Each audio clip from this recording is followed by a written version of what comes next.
Hello everyone, আসসালামু আলাইকুম। আজকে আমি আপনাদের খুব সুন্দর একটি প্লাজো কাটিং করে দেখাবো। তো ভিডিওটি না টেনে সাথেই থাকুন। এই যে এখানে আমি একটা কাপড় নিয়ে নিয়েছি, প্লাজোর কাপড়। তো এখানে আমার 2.5 গজ পরিমাণ কাপড় আছে। তো কাপড়টা ভাঁজ দেওয়ার পরেই দেখিয়ে দিব। তো প্রথমে এই যে মাঝখান দিয়ে একটা ভাঁজ দিয়ে, তারপর আরেকটি ভাঁজ দিয়ে, তো এই যে কাপড়টা এখন সুন্দর করে বিছিয়ে নিব।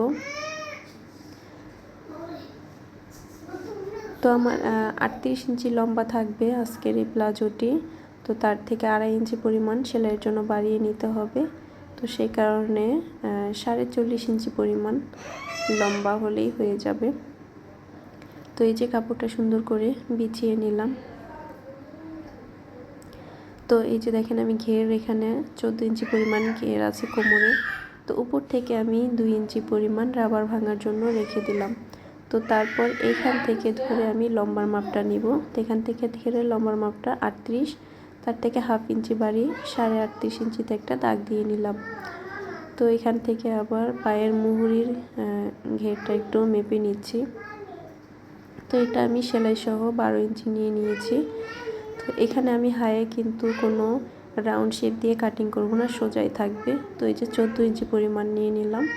রাবার ভাঙার পর থেকে, রাবারের জন্য যে দাগ দিয়েছি সেটার পর থেকে 14 ইঞ্চি পরিমাণ হাই সেলাই সহ। তো এই যে এখান দিয়ে আবার দাগটিভাবে একটু রাউন্ড শেপ, সোজা দিলেই হবে, সমস্যা নেই, এটা যেহেতু পট্টি দেব।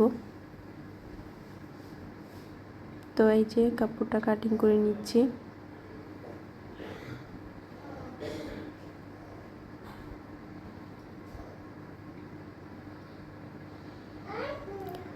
তো এই যে কাপড়টা কাটিং করে নিচ্ছি।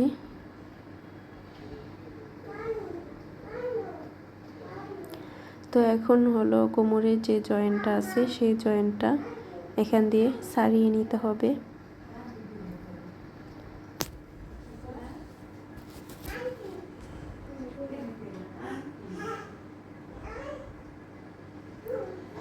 এই যে সারিয়ে নিলাম। এখন হলো আমি পট্টির কাপড়টা কাটিং করব।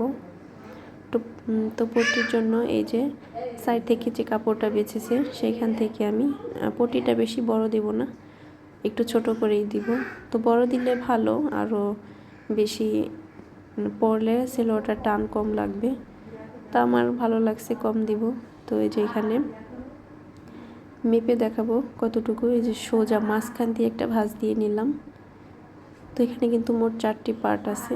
তো এখান থেকে 2 ইঞ্চি চওড়া এবং 6 ইঞ্চি লম্বা পট্টিটি নিলাম।